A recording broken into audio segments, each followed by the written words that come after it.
नमस्कार दोस्तों, स्वागत है आपका वनडे एग्जाम सेंटर में। दोस्तों, आज के वीडियो में हम लोग जानेंगे कि लोक साहित्य और शिष्ट साहित्य में अंतर क्या होता है। पहले हम लोग जानेंगे कि लोक साहित्य और शिष्ट साहित्य कहते किसको हैं, फिर इन दोनों में अंतर क्या होता है, उस पर एक एक करके हम लोग चर्चा करेंगे। चलिए वीडियो को शुरू करते हैं और पहले जान लेते हैं कि लोक साहित्य किसे कहते हैं। लोक साहित्य परंपरागत मानव के मानस की सहज अभिव्यक्ति है, यानी जो परंपरागत मानव गांव में निवास करता है उसके मानस की सहज अभिव्यक्ति ही लोक साहित्य है। जब सामान्य लोक समूह ने अपने सुख दुख, आशा निराशा, हानि लाभ आदि का स्वाभाविक अभिव्यक्ति अपनी लोक भाषा में किया तो उसे लोक साहित्य नाम दिया गया। यानी जो आदिम समाज है, जो शहरों से दूर रहता है, गांव में रहता है, उसके द्वारा अपनी भाषा में अपने लिए जिस साहित्य की रचना की गई है उसी को लोक साहित्य के नाम से जाना जाता है। आगे बढ़ते हैं और देखते हैं कि शिष्ट साहित्य क्या होता है। शिष्ट साहित्य जो होता है वो अभिजात एवं सभ्य वर्ग का साहित्य होता है और उन्हीं के द्वारा ये लिखा जाता है। यानी अभिजात एवं सभ्य वर्ग के साहित्य को शिष्ट साहित्य कहते हैं। यह तर्क पर आधारित होता है, परिष्कृत होता है और संस्कारित होता है। इस साहित्य में यानी शिष्ट साहित्य में लोक तत्व का चित्रण न होकर शिष्ट समाज के जीवन पद्धति का चित्रण होता है। यानी जो वर्ग सभ्य है, सुसंस्कृत है, शहरों में रहता है, उसके द्वारा जिस साहित्य की रचना की गई है उसको शिष्ट साहित्य के नाम से जाना जाता है। आगे बढ़ते हैं और अब देख लेते हैं कि लोक साहित्य और शिष्ट साहित्य में अंतर क्या होता है। एक तरफ लोक साहित्य लिखा हुआ है और दूसरे तरफ शिष्ट साहित्य लिखा हुआ है। देख लेते हैं दोनों में क्या अंतर होता है। पहला अंतर है कि लोक साहित्य लोक जीवन से संबंधित होता है। जो लोग गांव में निवास करते हैं, जो लोक मानस शहरों से दूर रहता है, उनके जीवन से संबंधित होता है लोक साहित्य।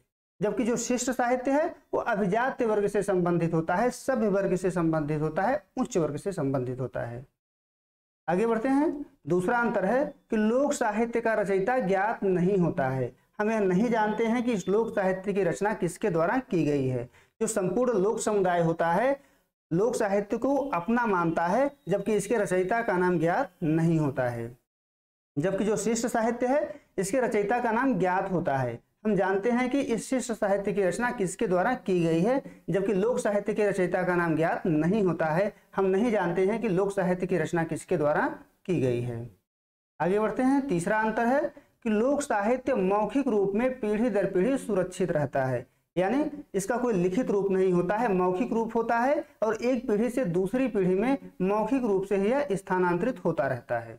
जबकि जो शिष्ट साहित्य है इसका लिखित रूप होता है, यह मौखिक रूप में नहीं होता है। वर्तमान समय में जो कहानियां लिखी जा रही हैं, नाटक लिखे जा रहे हैं, उपन्यास लिखे जा रहे हैं, इस शिष्ट साहित्य के अंतर्गत आएंगे और इसका एक लिखित रूप होता है और लिखित रूप से ही एक पीढ़ी से दूसरी पीढ़ी हस्तांतरित होती हैं, मौखिक रूप इनका नहीं होता है।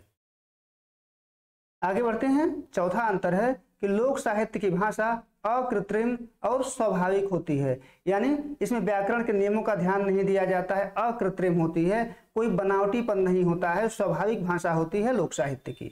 जबकि जो शिष्ट साहित्य होता है उसकी भाषा परिनिष्ठित होती है, व्याकरण के नियमों से जकड़ी होती है, उसमें व्याकरण के नियमों को ध्यान दिया जाता है और भाषा परिनिष्ठित रूप में प्रयोग किया जाता है शिष्ट साहित्य में। जबकि लोक साहित्य में ऐसा नहीं है। लोक साहित्य की भाषा अकृत्रिम होती है और स्वाभाविक होती है। आगे बढ़ते हैं। अगला अंतर है यानी पांचवा अंतर है कि लोक साहित्य में रचनाकार का व्यक्तित्व तो नहीं दिखाई देता है। यानी जिसके द्वारा इसकी रचना की जाती है लोक साहित्य की, उसके व्यक्तित्व को हम उसमें देख नहीं पाते हैं, उसका कोई प्रभाव उस पर नहीं पड़ता है। और यही कारण है कि संपूर्ण लोक समुदाय जो होता है लोक साहित्य को अपना रचना मानता है। जबकि जो शिष्ट साहित्य होता है उसमें रचनाकार का व्यक्तित्व तो दिखाई देता है, रचनाकार की विचारधारा क्या है यह हम स्पष्ट रूप से देख सकते हैं शिष्ट साहित्य में। जबकि लोक साहित्य में रचनाकार के व्यक्तित्व तो दिखाई नहीं देते हैं। आगे बढ़ते हैं। छठा अंतर है कि लोक साहित्य में लोक जीवन की आंचलिक अभिव्यक्तियों की प्रमुखता होती है। इन लोक साहित्य जो होता है एक अंचल विशेष से संबंधित होता है, एक क्षेत्र विशेष से संबंधित होता है और उस क्षेत्र की विशेषताओं की उसमें प्रमुखता होती है। उस क्षेत्र के सुख दुख, उस क्षेत्र की संस्कृति, उस क्षेत्र की कला, उस क्षेत्र की जो प्राकृतिक संरचना है, जो भौगोलिक संरचना है, इसकी अभिव्यक्ति लोक साहित्य में होती है। जबकि जो शिष्ट साहित्य होता है उसमें सार्वभौमिकता की प्रधानता होती है। अगर इसमें किसी अंचल विशेष का भी वर्णन होगा तो उसको सार्वभौम बना करके उसका वर्णन किया जाता है। आगे बढ़ते हैं। सातवां और अंतिम अंतर है कि लोक साहित्य लोकानुभूतियों का संग्रह होता है। इसमें लोक जीवन के सुख दुख एवं विश्वासों की अभिव्यक्ति होती है। यानी जो लोक की अनुभूतियां होती हैं उसी का संग्रह लोक साहित्य में होता है। लोक जीवन का सुख वर्णन होता है, दुख वर्णन होता है, धर्म, संस्कृति, विश्वास, इन सभी चीजों की अभिव्यक्ति लोक साहित्य में होती है। जबकि जो शिष्ट साहित्य होता है लोकमानस की अनुभूतियां तो ग्रहण करता है, लेकिन लोकमानस की अनुभूतियों को परिष्कृत कर देता है, परिमार्जित कर देता है और साहित्य के सांचे में उसको ढाल करके प्रस्तुत करता है। उम्मीद है दोस्तों आपको ये वीडियो पसंद आया होगा, आपको समझ आया होगा कि लोक साहित्य और शिष्ट साहित्य में क्या अंतर होता है। आप हमारे चैनल को सब्सक्राइब करिए, वीडियो को लाइक करिए, शेयर करिए। बहुत बहुत धन्यवाद।